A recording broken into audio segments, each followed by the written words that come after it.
Oh,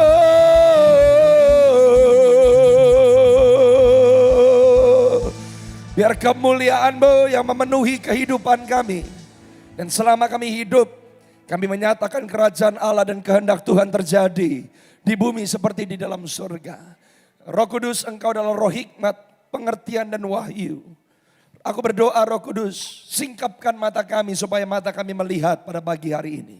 Telinga kami terbuka untuk mendengar, hati dan pikiran kami dapat memahami, mengerti apa yang kebenaran firman-Mu mau ajarkan kepada kami.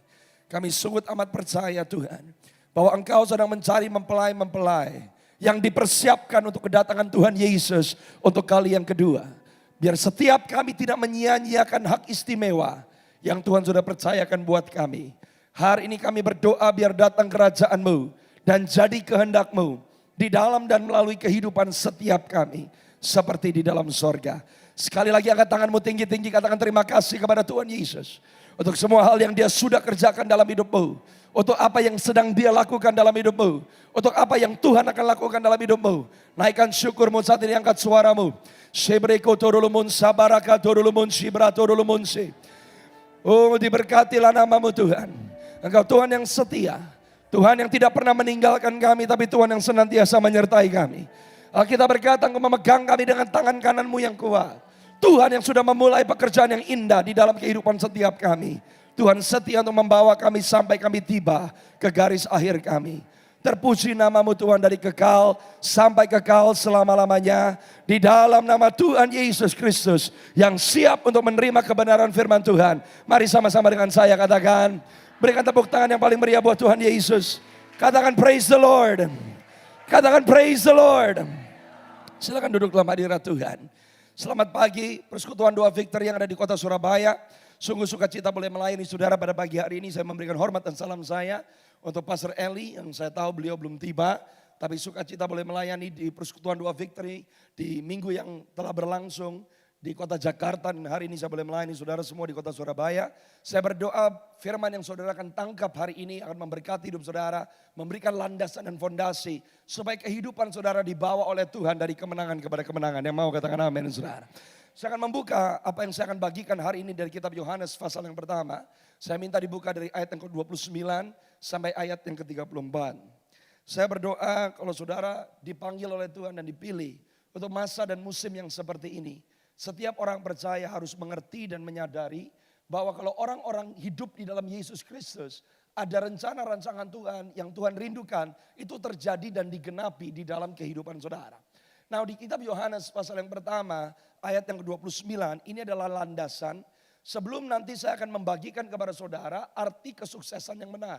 Sebab seringkali orang percaya masih bingung untuk memandang apa arti kesuksesan yang benar. Saya selalu berkata bahwa Tuhan tidak anti dengan orang diberkati.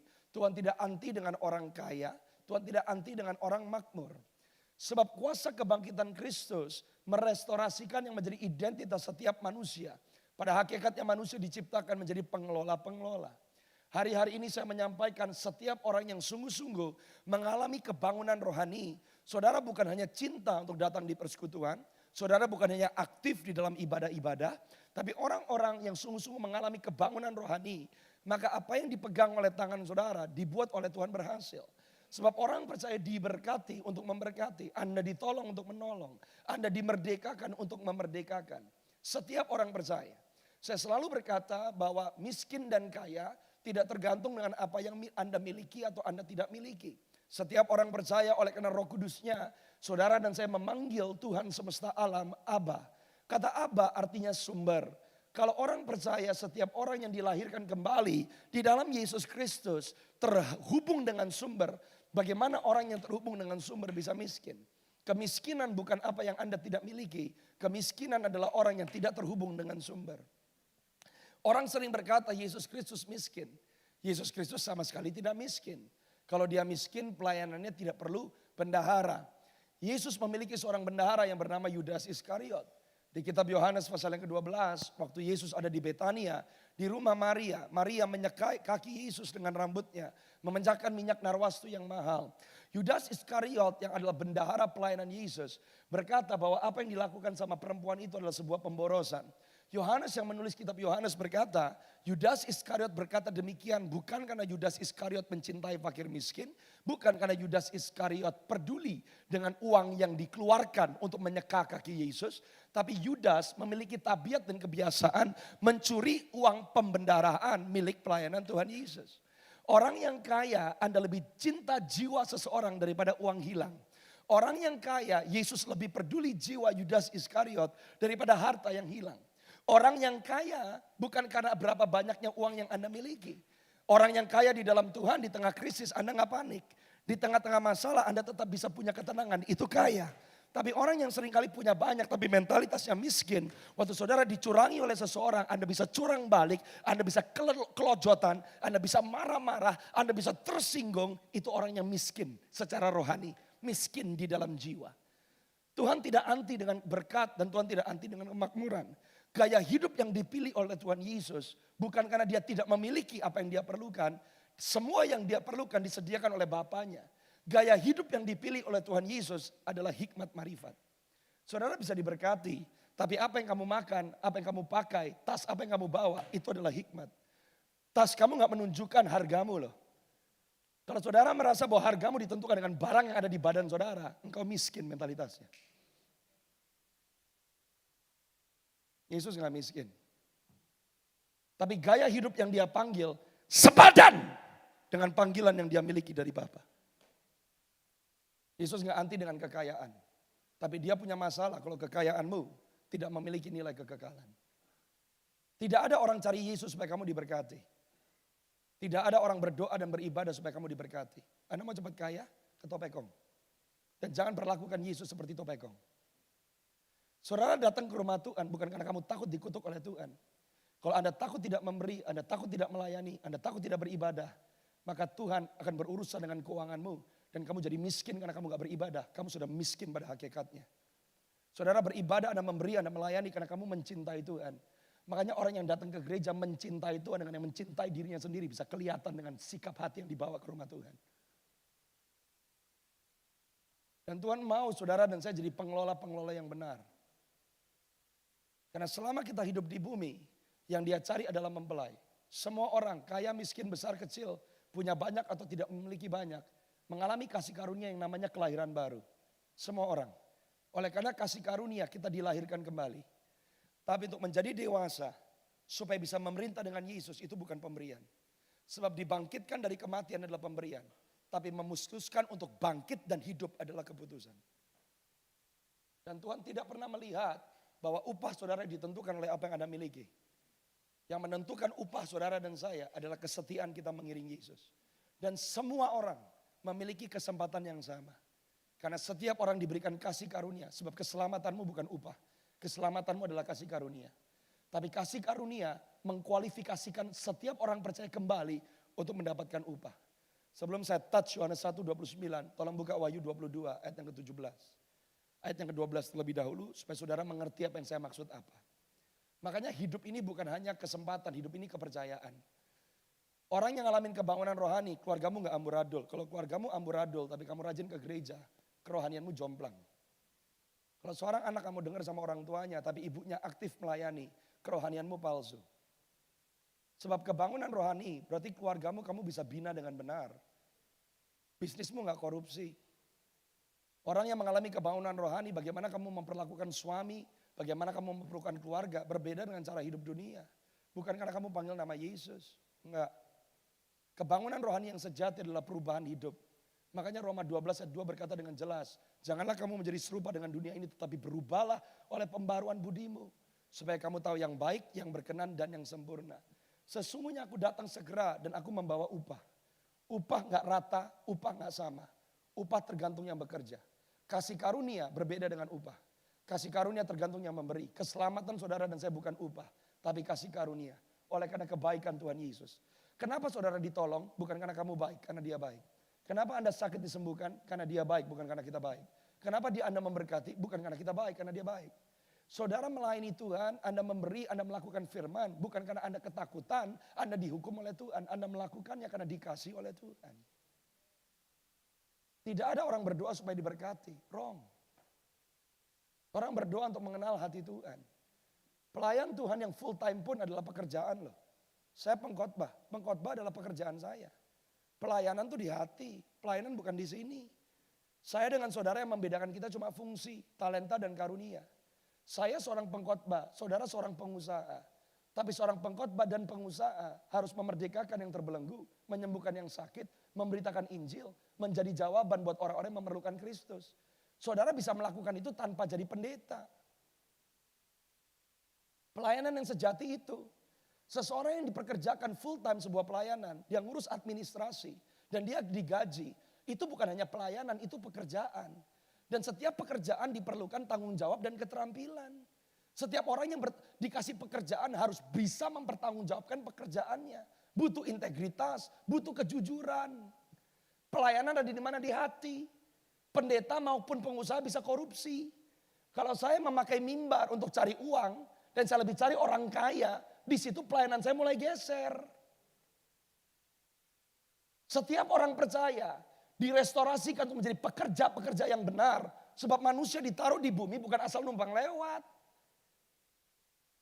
Anda ngurus rumah tangga itu kerja. Gak ada orang berdoa diberkati. Orang berdoa disertai. Saudara dikasih nilai, dikasih prinsip. Sekarang saudara mengerti, fokusnya benar. Sumbernya benar. Nggak pakai sumber sendiri. Nggak pakai cara kerja sendiri. Yang mengerti katakan amin saudara. Gembala gereja nggak males loh. Gembala gereja ngurusin orang, counseling, cari Tuhan, mempelajari firman. Mengurus administrasi dan organisasi sebab setiap konsep restorasi Tuhan adalah sistem pengelolaan. Nggak ada freebie, nggak ada gratis. Dan saudara harus mengerti sekali lagi, engkau mungkin bukan pendeta, tapi memerdekakan yang belenggu adalah tanggung jawabmu. Jadi jangan cuma ngeliat sama Ibu Gembala Eli. Beliau pengkhotbah, Anda bukan pengkhotbah, tapi Anda tetap pelayan Tuhan.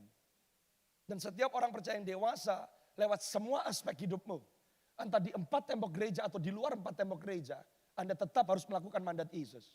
Merdekakan yang terbelenggu, sembuhkan yang sakit, restorasikan yang membutuhkan restorasi. Dimulai dari keluargamu sendiri. Jangan sampai Anda lebih suka persekutuan doa karena kamu benci di rumah, karena kamu gak tahu lihat muka suamimu sendiri.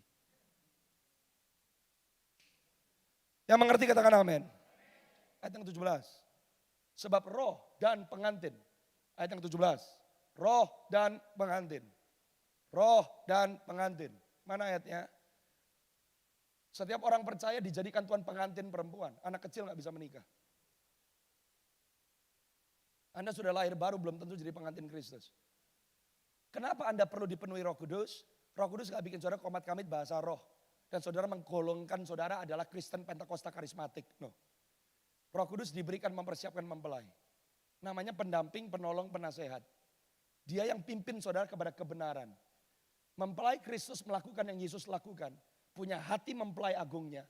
Memiliki watak mempelai agungnya. Karena Tuhan tidak akan menikah dengan yang tidak sebadan dengan dia. Roh dan pengantin, perempuan berkata. Pengantin Kristus orang Kristen dewasa, Anda bisa dengar suara Tuhan. Kalau Anda terlalu mengandalkan pendeta, gak bisa berdoa sendiri, gak bisa baca Alkitab sendiri, kamu bukan pengantin, kamu anak kecil. Sebab roh dan pengantin berkata, apa yang kamu katakan, otoritas dan kuasa. Roh dan pengantin berkata, marilah. Pengantin-pengantin Kristus yang dewasa, waktu kamu berkata-kata, kamu disertai dengan kuasa loh.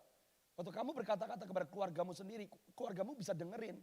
Jadi kalau saudara punya anak remajamu gak mau dengar suara orang tuanya, anak remajamu berontak sama orang tuanya. Yang salah bukan gerejanya, yang salah bukan youth pastornya, yang salah bapak ibunya.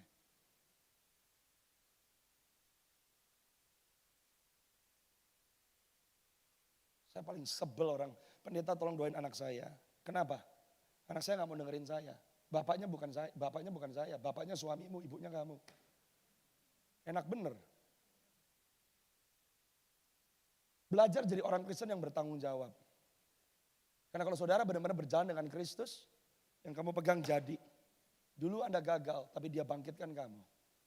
Dan Alkitab berkata kamu bukan orang bertahan, tapi kamu lebih dari pemenang. Dan Tuhan tidak melihat masa lalumu, dia melihat masa depanmu. Karena dia sudah ada bersama dengan engkau di masa depanmu. Yang mengerti katakan amin. Roh dan perempuan itu berkata, barang siapa yang mendengar hendaklah ia berkata mari. Barang siapa yang haus hendaklah ia datang, barang siapa yang mau hendaklah ia mengambil air kehidupan dengan cuma-cuma.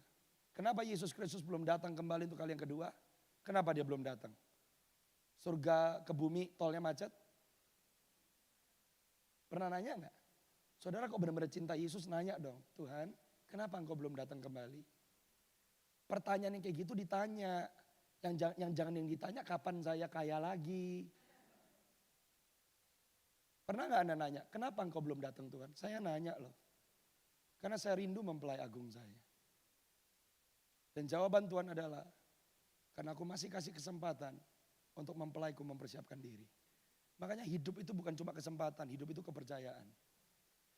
Orang yang di dalam Kristus masa terbaikmu bukan pas mati, telat. Orang yang hidup di dalam Kristus, masa terbaikmu adalah waktu masih tinggal di bumi, disertai oleh Tuhan. Lewat badai, lewat topan, lewat lembah kekelaman sekalipun, Anda kenal siapa yang jalan bersama dengan saudara. Itu kebahagiaan. Dia belum datang karena dia gak mau kita cuma masuk surga. Terlalu kecil. Yang ditebus oleh Tuhan Yesus bukan tempat, yang ditebus adalah kehidupan. Dan dia mau orang-orang memerintah dengan dia. Tapi itu butuh diproses, itu butuh dibentuk, itu butuh diajar, itu butuh dididik. Itu butuh pengenalan. Dan pengenalan gak instan. Orang-orang yang mau berkata, Roh Kudus tuntun dan pimpin hidupku. Maka saudara dan roh menjadi satu dan berkata, marilah. Orang yang sungguh-sungguh menantikan Yesus, hidupmu efektif. Kamu hidup bukan untuk dirimu sendiri. Kamu diberkati untuk kasih makan fakir miskin. Untuk membawa kelegaan untuk orang banyak. Dan di situ namanya prinsip perekonomian. Tuhan tahu pelayanan butuh duit. Gak ada di dunia ini gak butuh duit. Makanya dia tidak anti dengan yang namanya duit. Tapi dia kasih sistem. Berkat gak kamu kejar, berkat menyertai kamu.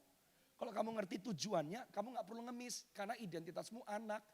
Jadi kalau saudara sekarang kalau berdoa masih ngemis-ngemis, tolong rubah ininya. Jangan singgung Bapakmu, pencipta langit, bumi, dan semua yang di dalamnya. Kamu bukan pengemis. Seorang tua yang sayang sama anaknya, lihat anaknya ngemis, hati orang tua miris loh. Dan tentu geleng-geleng kepala ngeliatin kita gerejanya di bumi. Aku percayakan gerejaku untuk mewakili aku. Tapi lihat cara hidupnya, lihat cara ngomongnya, lihat cara berpikirnya. Gak ada bedanya sama orang dunia. Cuma bedanya saudara di tempat yang namanya gereja, bukan di tempat dengan label yang lain. Ini saya belum mulai khotbah saya nih. Saya baru kasih landasan. Makanya harus cinta firman. Yohanes 1 ayat 29. Kenapa anak manusia datang? Nanti saya kasih prinsip, saya bandingkan kepada saudara dan Anda ukur sendiri. Yang mana berhasil, yang mana gak berhasil. Karena kalau orang percaya menilai keberhasilan dengan cara pandang yang salah. Apa yang kamu pandang keberhasilan ternyata buat Tuhan kekejian. Pada keesokan harinya Yohanes melihat Yesus datang kepadanya dan ia berkata, lihatlah anak domba Allah yang menghapus. Garis bawahi kata menghapus. Bawa Alkitab, enggak. Itu menunjukkan kita murid atau bukan loh saudara. Kalau datang ke rumah Tuhan yang bawa Alkitab, daripada isinya, tasnya enggak berguna sama sekali. Murid itu punya cara pandang sangat berbeda. Sekarang orang Kristen masalahnya suka YouTube, suka khotbah, tapi enggak suka mempelajari firman. Makanya imannya dangkal. Anak domba datang untuk menghapus. Kata menghapus di bahasa Yunaninya adalah kata airo. Sebetulnya bukan menghapus, mengangkat. Kata airo Anda bisa temukan di Yohanes 15 ayat yang kedua. Tolong dibuka buat saya.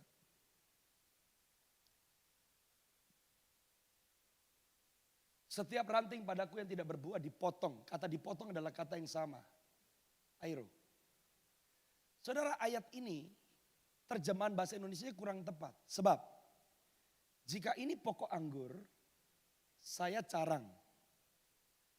Asal saya masih tersambung dengan pokok anggur, bisa berbuah atau tidak? Bisa berbuah atau tidak? Kalau carangnya sudah terputus dari sumbernya, bisa berbuah atau tidak? Jadi kalau ada ranting yang masih sambung dengan pokoknya, nggak dipotong, diangkat. Orang percaya yang ngalamin kuasa salib Yesus, yang pertama dia angkat adalah cara Anda memandang hidupmu, memandang dirimu. Dulunya minder, malu, takut, gengsi. Yang pertama diajarin, sekarang lihat ke atas. Makanya pohon anggur nggak bisa berbuah kalau rantingnya begini. Kalau saudara pernah pergi ke perkebunan anggur, pohon anggur itu harus begini. Dan seringkali yang mengerjakan pohon anggur, ngikat satu carang dengan carang pohon yang lain. Karena pohon anggur hanya bisa berbuah kalau carangnya terelevasi. Anak domba datang bukan hanya menghapus dosa saudara, dia angkat cara engkau melihat. Dia angkat martabat saudara. Dia angkat hidup saudara. Itu yang Alkitab katakan kuasa salib Yesus. Coba kembali ke Yohanes 1 ayat yang ke-29 dan selanjutnya. Saya mau saudara ngerti nih. Jadi jangan cuma saya terima Yesus, I love you Jesus, datang ke gereja, hidup gak berubah. Yang penting saya mati masuk surga. Come on, tapi hidupmu sudah menghidupi neraka di bumi. Anak berontak sama orang tua itu neraka loh bu. Suami main gila itu neraka loh bu. Utang sana sini gak bisa bayar itu neraka loh bu. Dan Alkitab gak pernah ngajarkan cepet-cepet ke surga. Yesus 3,5 tahun ngajarin. Kalau kamu berdoa berkata, Bapa kerajaanmu datang kehendakmu jadi di bumi seperti di sorga. Makanya kerajaan sorga itu prinsip yang merubah kehidupan. Jangan saudara mimpi mati masuk surga kalau hidupmu di bumi lebih mirip neraka daripada surga. Karena yang punya surga tinggal di dalam kita. Belum ke surga tapi surga sudah ada di dalam kita. Makanya langkahmu disertai oleh Tuhan. Anak domba mengangkat hidup seseorang. Ayat yang selanjutnya 30 sampai 34. Ini Yohanes ngomong. Ini anak domba yang kumaksud. Ketika aku katakan kemudian daripada aku akan datang seorang yang telah mendahului aku. Sebab dia telah ada sebelum aku. Hebat loh. Yohanes Pembaptis yang mempersiapkan jalan buat kedatangan Yesus. Jadi Yohanes Pembaptis dulu mempersiapkan jalan supaya Yesus datang. Tapi Yohanes berkata, dia yang untuk siapa aku mempersiapkan jalan, dia sudah ada sebelum aku. Itu dahsyat loh saudara. Apa yang anak domba lakukan? Dia restorasikan panggilan saudara di dalam Tuhan. Makanya gak ada orang Kristen nganggur. Gak ada orang Kristen santai, gak ada. Orang percaya yang cinta Yesus. Anda hitung hari-harimu dengan bijaksana. Ayat 31. Kita berkata dan aku sendiri pun mula-mula tidak mengenal dia. Tetapi untuk itulah aku datang dan membaptis dengan air. Supaya ia dinyatakan kepada Israel. 32 sampai 34 lanjut. Dan Yohanes memberi kesaksian katanya. Aku telah melihat roh turun dari langit seperti merpati. Dan ia tinggal di atasnya. Ayat 33. Aku gak kenal dia. Tetapi dia yang mengutus aku untuk membaptis dengan air. Telah berfirman kepadaku. Jikalau engkau melihat roh itu turun ke atas seseorang. Dan tinggal di atasnya. Dialah itu yang akan membaptis dengan roh. Setiap orang percaya lahir baru, Anda harus dibaptis roh.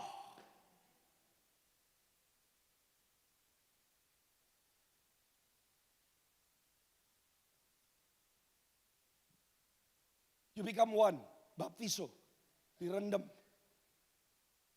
Makanya barang siapa dipenuhi oleh roh, Galatia 2:25. Orang tersebut dipimpin oleh roh. Kenapa saya perlu sampaikan ini sebagai fondasi dulu supaya saudara mengerti para wanita-wanita Tuhan. Jangan sia-siakan waktu yang Tuhan beri. Mulai hari ini kamu pulang dan jangan kamu mau menyerah sampai kamu lihat Tuhan lewat keluargamu. Karena situasi yang paling buruk sekalipun buat Tuhan gak ada yang mustahil lah saudara. Tapi dia memerlukan orang-orang yang ngerti identitasnya di dalam Tuhan. Karena berbuah bukan opsi, berbuah bukan pilihan, berbuah adalah perintah. Hari ini coba cek. Anda berbuah atau enggak? Siapa yang kamu muridkan? Siapa yang kamu menangkan? Jangan puas cuma datang ke persekutuan doa. Ini bukan ajang rumpi. Jadi berkat. Pernah gak punya hati datang ke persekutuan doa Victory, doain satu sama lain? Boro. The church adalah tempat di mana Anda melatih karunia roh. Punya gak hati Tuhan? Hari ini aku mau datang ke persekutuan doa Victory. Siapa yang Tuhan mau aku doakan? Di situ saudara makin mengenali Roh Kudus yang memampukan saudara. Dan kerajaan Allah punya sistem. Apa sistemnya? Apa yang kamu tabur, kamu tuai. Yang kamu beri, kamu terima. Orang yang melayani hati Tuhan, Tuhan paling tahu kebutuhanmu. Gak perlu minta waktu engkau melayani hati Tuhan. Tuhan yang bertanggung jawab memenuhi kerinduan hatimu. Itu prinsip. Sekarang saya mulai khotbah saya. 1 Raja-Raja pasal 21. Saya mau kasih cerita buat saudara. 1 Raja-Raja 21. Supaya saudara mengerti berbuah yang benar itu seperti apa. Karena yang dunia pikir berhasil belum tentu berhasil. Yang dunia pikir gagal belum tentu gagal. Ada seorang pahlawan di Alkitab namanya Nabot. Saudara lihat orang ini ya. Di cerita 1 Raja-Raja 21. Orangnya gak bikin apa-apa. Hanya mati. Tapi kematiannya mereformasi sebuah bangsa. Saudara, nama Nabot artinya berbuah. Dan orang ini dari Yizreel. Kata Yizreel di bahasa Ibrani artinya ditanam oleh Tuhan. Berbuah gak cuma bisnismu berhasil. Berbuah gak cuma kamu punya aset banyak. Berbuah bukan hanya yang terlihat secara lahiriah. Berbuah berarti kamu harus ditanam oleh Tuhan. Di tempat yang tepat, di waktu yang tepat, untuk kepentingan Tuhan, untuk kehendak Tuhan, mendapatkan hati Tuhan yang tepat, itu berbuah. Sesudah itu terjadilah hal yang berikut. Nabot, orang Yizreel, mempunyai kebun anggur di Yizreel, di samping istana Ahab, Raja Samaria. Lihat ya, kalau orang berbuah dan ditanam oleh Tuhan, di tengah-tengah ketidakadilan, di tengah-tengah ketidakbenaran, Tuhan selalu cari orang-orang yang bisa jadi barometer, bukan termometer. Orang berbuah ditanam oleh Tuhan, sama Tuhan, ditaruh di sebelahnya istana raja. Saudara gak perlu jadi raja untuk berbuah. Anda gak perlu jadi raja untuk berdampak. Karena ada Kristus di dalam saudara, cara Anda berhasil, cara Anda berkeluarga, cara menghidupi hidup menjadi standar. Nabot di samping Raja Ahab. Tuhan gak takut mempromosikan anaknya. Karena dia perlu anak-anaknya jadi saksi. Supaya kasih tahu sama dunia. Yesus bukan salah satu kebenaran. Dia satu-satunya jalan kebenaran dan kehidupan. Ayat yang selanjutnya. Apa yang terjadi? Berkatalah Ahab kepada Nabot. Berikan kepadaku kebun anggurmu. Supaya ku jadikan kebun sayur. Sebab letaknya dekat rumahku.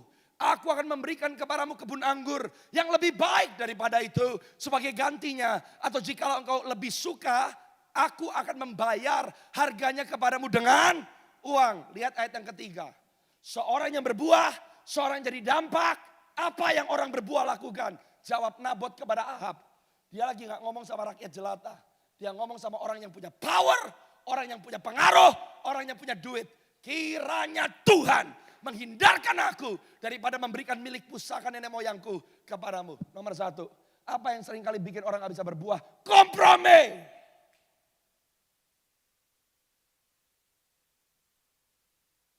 Demi uang, demi bisnis partner. Orang nawarin kebun sayur. Punya guts ya? Oh, banyak orang tua menukarkan keselamatan anaknya demi apa? Sarjana S1 sekolah di Australia. Bodoh. Berapa banyak orang tua ngirim anaknya ke luar negeri. Gara-gara kamu kirim ke luar negeri. Dia benci Tuhan. Dia jadi ateis. Karena nilai-nilai filsuf dunia mulai masuk ke otaknya. Jangan salahin sekolahnya. Salahin orang tua yang ngirim anaknya ke sekolah seperti itu. Karena orang dunia sama orang gereja kali-kali pemikirannya gak beda. Karena yang kita nilai kalau saya sukses, anak saya gak mempermalukan saya. Harus di sekolah top supaya papa mama gak malu.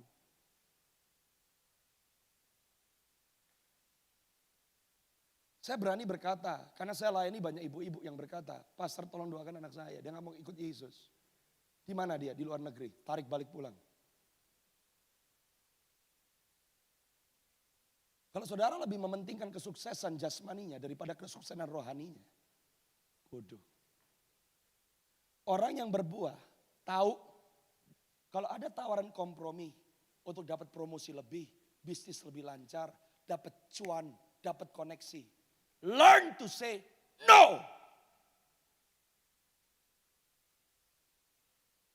Nabot ditawarin sama Ahab. Kamu mau uang? Aku kasih. Kamu mau kebun lebih besar? Aku kasih. Seorang yang berbuah berani berkata, no. Banyak orang kandas dan gak bisa berbuah dengan benar karena kamu kompromi. Kompromi dengan apa? Yang kamu anggap adalah berkat ternyata kutuk loh. Ayat yang selanjutnya, ayat yang keempat. Lalu masuklah Ahab, nih lihat ya.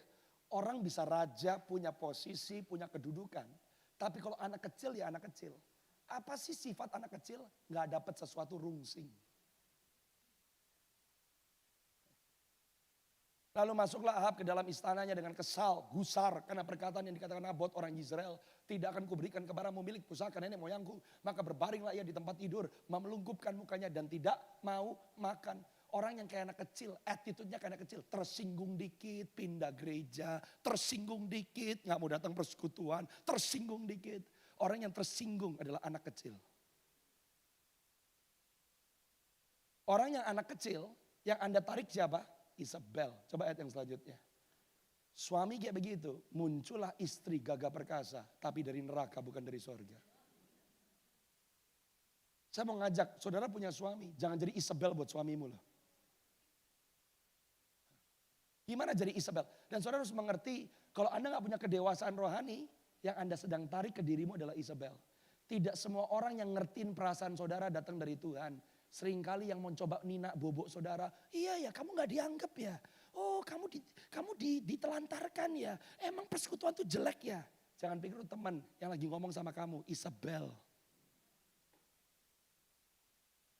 Ayat 5. Datang Isabel ngomong, hei apa sebabnya hatimu kesal? Kenapa gak mau makan? Di gereja banyak Isabel loh. Berantem dikit. Emang ya si bapak pendeta gak peduli. Tuh lihat tuh di gereja itu tuh pendetanya lebih care.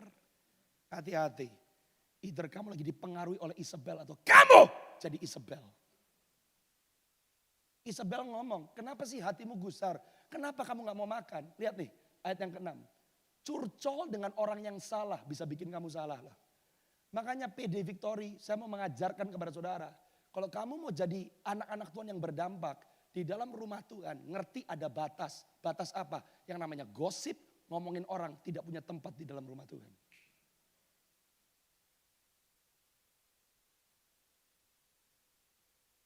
Ahab ngomong, ya sih. Aku berkata kepada Nabot orang Israel itu, berikan kepadaku kebun anggurmu dengan bayaran uang. Atau jika engkau lebih suka, aku akan memberikan kebun anggur kepadamu sebagai gantinya. Tetapi sautnya si Nabot bilang, gak mau, aku gak mau kasih kebun anggur itu. Tolong ayatnya dilanjutkan. Tidak akan kuberikan kepadamu kebun anggur itu. Lihat ayat yang ke-7. Alkitab berkata di ayat ke-7, kata Isabel istrinya. Bukankah engkau sekarang yang memegang kuasa raja atas Israel? Bangun, makan, biarlah hatimu gembira. Sebab aku akan memberikan kepadamu kebun anggur Nabot orang Yisrael itu. Kalau nomor 1 yang menghalangi kita adalah kompromi. Yang nomor 2 adalah ketakutan. Kalau kamu mau sungguh-sungguh berbuah, stop takut apa kata orang. Stop takut dibenci sama orang. Stop takut kamu kehilangan teman. Ketakutan akan mencuri kamu dari destiny Tuhan dalam hidupmu.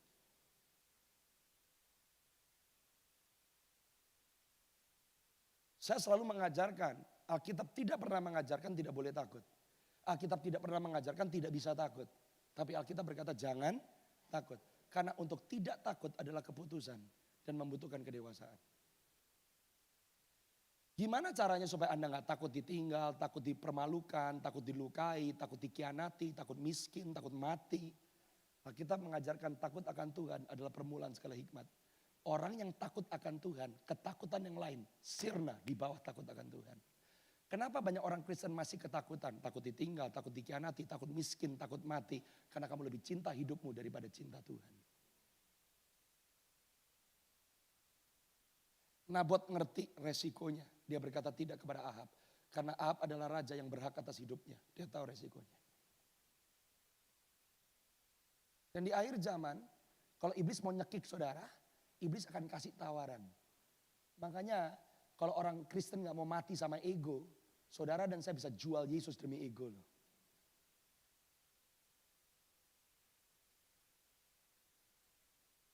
Isabel bilang, jangan takut, I give to you. Apa yang Isabel lakukan? Ayat yang selanjutnya. Kalau orang gak ngerti prinsip kebenaran, saudara dan saya gak cuma lihat kemuliaan Tuhan. Musa yang berkata di atas gunung Horeb, di atas gunung Sinai, Tuhan perlihatkan kemuliaanmu. Adalah Musa yang sama berkata, Tuhan ajarkan kepadaku jalan-jalanmu. Tuhan gak pernah ajarin kita untuk ngejar berkat. Dia ajarin kita ngerti prinsip firman. Isabel nulis surat, bukan pakai nama pribadi, pakai nama Ahab, pakai meterai raja. Dia kirim surat ke pemimpin, petua-petua, pemuka-pemuka yang diam sekota dengan Nabot. Ayat yang ke-9, apa yang disuruh sama Isabel? Dalam surat itu dituliskan, maklumkanlah puasa, bukan pesta. Nomor 3, yang membuat orang percaya gak bisa berbuah adalah manipulasi. Jangan manipulasi iman. Kalau saudara baru puasa, karena kamu butuh jawaban doa. Kalau kamu baru sungguh-sungguh kejar Yesus, waktu lagi ngadepin krisis atau anggota keluarga kena kanker. Kalau saudara baru puasa cari wajah Tuhan, waktu kepepet, kamu lagi manipulasi imanmu. Oh Isabel, dia pakai segala cara. Gimana cara dia menghabisi hidup seseorang? Pakai puasa. Kalau kamu ngancurin reputasi orang dengan nama Yesus. Oh be careful. Berbuah yang benar. Kalau saudara dan saya melihat kesuksesan itu dengan konsep dunia. Anda pikir Tuhan menyertai. Ternyata yang menyertai kamu bukan Tuhan. Yang menyertai kamu adalah roh jahat. Saudara mau tahu apa yang terjadi? Dipanggil puasa. Nabot ditaruh di depan, difitnah, dimaki, dilemparin batu sampai mati. Orang berbuah di mata dunia, kamu gagal.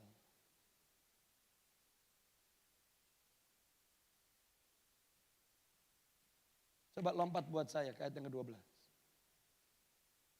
Hati-hati sama kompromi, hati-hati sama ketakutan, hati-hati sama manipulasi. Mereka memaklumkan puasa, menyuruh Nabot duduk paling depan di antara rakyat. Ayat 13-15. Kemudian datanglah 2 orang yakni orang-orang Dursila duduk menghadapi Nabot. Orang-orang Dursila itu naik saksi terhadap Nabot. Katanya Nabot telah mengutuk Allah dan Raja. Sesudah itu ia membawa dia keluar kota. Apa yang dilakukan? Lalu dilempari dia dengan batu sampai mati. Ayat yang ke-14. Setelah itu mereka menyuruh orang kepada Isabel mengatakan Nabot sudah dilempari sampai mati. Ayat yang 15, segera sesudah Isabel mendengar bahwa Nabot sudah dilempari sampai mati, berkatalah Isabel kepada Ahab, bangunlah, ambillah kebun anggur Nabot orang Yisrael itu menjadi milikmu, karena Nabot yang menolak memberikannya kepadamu dengan bayaran uang sudah tidak hidup lagi. Ayat yang ke-16, segera sesudah Ahab mendengar bahwa Nabot sudah mati, ia bangun dan pergi ke kebun anggur Nabot orang Yisrael itu untuk mengambil kebun itu menjadi miliknya. Kelihatannya Ahab diberkati, kelihatannya Ahab dapat apa yang dia rindukan. Kelihatannya Ahab dapat promosi. Tapi apa yang salah di mata Tuhan? Meskipun kelihatannya berkat, bukan mendatangkan berkat tapi kutuk. Saudara pilih, mau jadi Nabot atau mau jadi Ahab? Pilih. Oh Ahab berkata, yes, aku dapat jawaban doa. Oh saudara ada konsekuensi. Ahab pikir dia diberkati, ayat yang selanjutnya. Datanglah firman Tuhan, ayat 17, kepada Elia. Oh serem, oh serem. Sesuatu yang dilakukan sembunyi-sembunyi, gak tersembunyi. Yang sembunyi tetap ada bunyinya. Kenapa orang Kristen harus mengerti prinsip kebenaran merubah cara kita memandang? Kalau enggak, kita manipulasi iman dan tanpa sadar kita lagi main gereja-gerejaan, saudara. Oh di gereja haleluya, fitnah jalan. Ahab pikir dia dapat jawaban doa. Tiba-tiba firman datang ke Elia. Seram apa yang Tuhan katakan sama Elia. Ayat 18 dan selanjutnya. Bangunlah.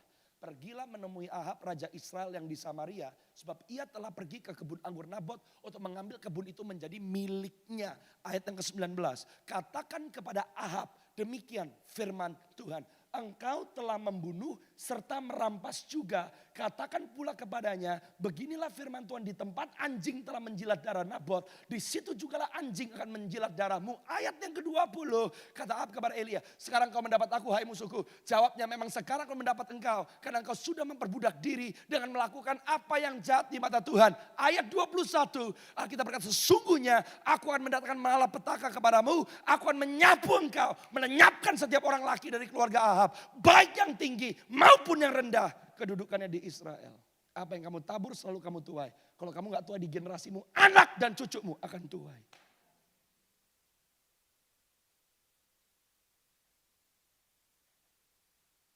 Kamu gak bisa ngampunin, anakmu akan mewarisi kepahitan. Oh, kamu hidup dalam trauma, keturunanmu mewarisi yang namanya mental health crisis. Hebatnya kuasa darah Yesus. Setiap orang yang menang pada generasinya, apapun yang pernah terjadi di atas bisa putus karena engkau. Waktu generasi di atas mengalami kutuk, barang siapa di dalam Yesus yang turun karena kebenaran adalah berkat dan bukan kutuk. Tapi keputusanmu sangat menentukan. Kalau yang pertama, jangan kompromi. Yang kedua, jangan takut. Yang ketiga, jangan manipulasi. Yang keempat, jangan jadi orang Kristen yang masa bodoh. Ahab berpikir, yang penting saya dapat yang saya mau. Yang penting doa dijawab. Dia gak tahu istrinya bikin apa. Yang bunuh Isabel, tapi yang dicari Tuhan adalah Ahab.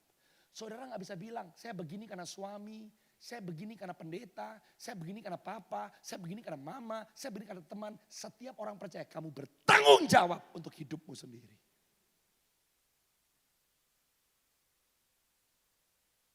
Yang mengerti katakan amin.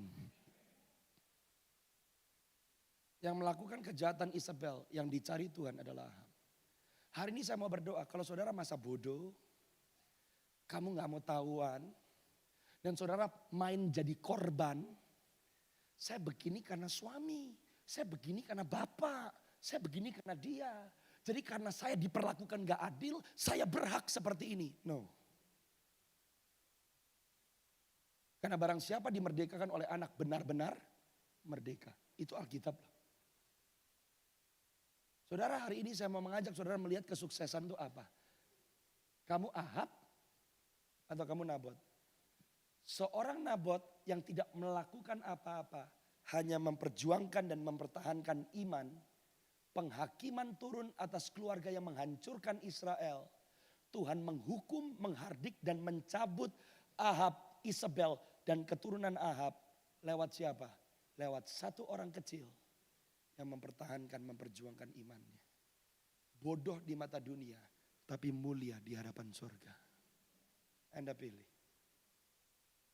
Mau jadi kayak Ahab? Dapat istana, dapat jawaban doa, dapat promosi. Tapi ternyata apa yang dia alami, dihabisi satu keluarga. Atau seperti Nabot, dia mempertahankan nilai, dia mempertahankan kebenaran, meskipun mati, tapi kematiannya mereformasi sebuah bangsa. Pilihannya di tangan saudara dan saya. Hari ini saya berdoa, persekutuan doa Victory yang ada di kota Surabaya. Engkau hidup untuk masa yang seperti ini. Bukan sekedar numpang lewat. Tapi Tuhan mau engkau berbuah dengan benar. Engkau tidak ditentukan oleh keadaan, tapi keberadaanmu menentukan keadaan.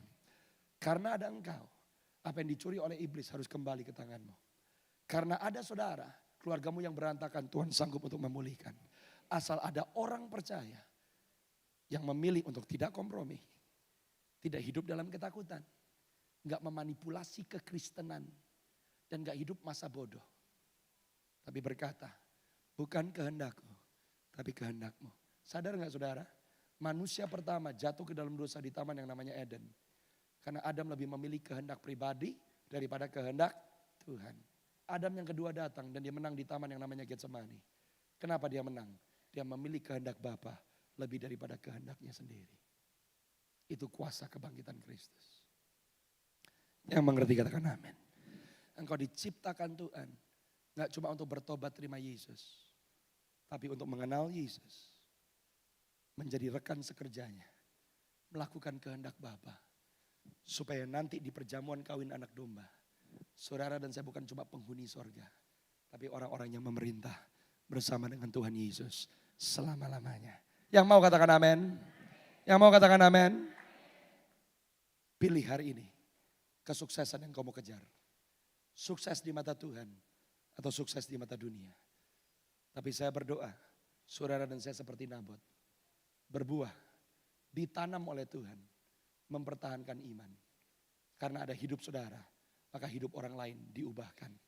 Karena hidup saudara, maka keluargamu, anak-anak dan cucu-cucumu bukan semakin rusak dan semakin bobrok karena keadaan zaman.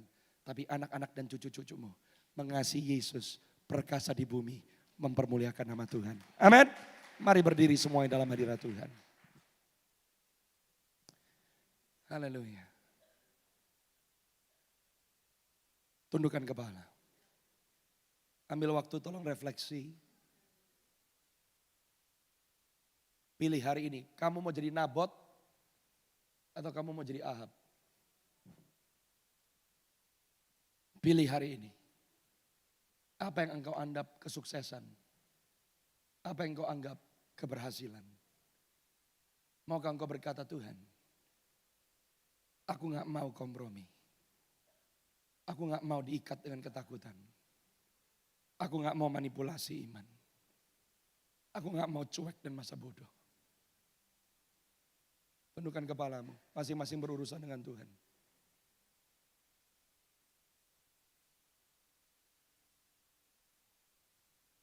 Engkau bukan korban, kau pemenang.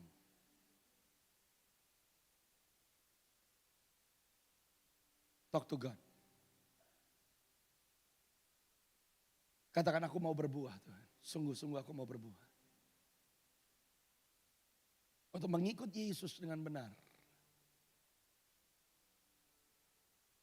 Aku berdoa untuk hamba-hambamu yang membuka hati mereka pada pagi hari ini.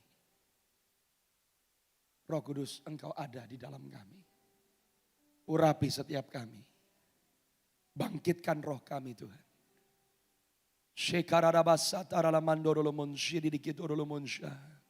Worship you living God. Saya minta engkau ambil tangan kananmu, tumpangkan di atas kepalamu sendiri. Aku berdoa, saat ini kuasamu mengalir. Karis syukurulu tununumusi. Biar yang lemah hari ini berkata, aku kuat di dalam Yesus. Hari ini yang miskin secara rohani diperkaya oleh Tuhan. Bahwa segala perkara kami dapat tanggung bersama dengan Tuhan yang menyertai hidup kami. Hari ini aku berdoa, kami gak akan pulang sama seperti kami datang. Kami tahu engkau ada bersama dengan kami. Dan engkau menjadikan kami orang-orang yang lebih daripada pemenang. Urapi Tuhan, aku berdoa. Roh Kudus meteraikan kebenaran firman-Mu. Supaya apa yang kami dengar pada pagi hari ini bukan hanya sebagai pengetahuan. Tapi pengenalan dan perjumpaan yang mengubah seluruh hidup kami. Aku percaya ada terobosan terjadi di masing-masing hidup hamba-hamba-Mu. Di dalam keluarga kami, pernikahan kami. Hubungan orang tua dengan anak, bisnis, usaha, pelayanan kami. Aku berdoa ada terobosan yang dahsyat. Sebab di tengah-tengah dunia yang semakin hari semakin tidak menentu. Tuhan memberikan jaminan kepada kami. Bahwa kami adalah garam dan terang dunia. Di tengah-tengah dunia yang gelap kami bercahaya. Meskipun dunia penuh dengan kekelaman, kami gak perlu takut bahaya. Sebab lewat lembah yang kelam sekalipun kami tidak pernah ditinggalkan. Engkau ada bersama dengan kami. Gadamu dan tongkatmu yang menyertai kami. Dan engkau yang memberikan hidangan di depan lawan-lawan kami.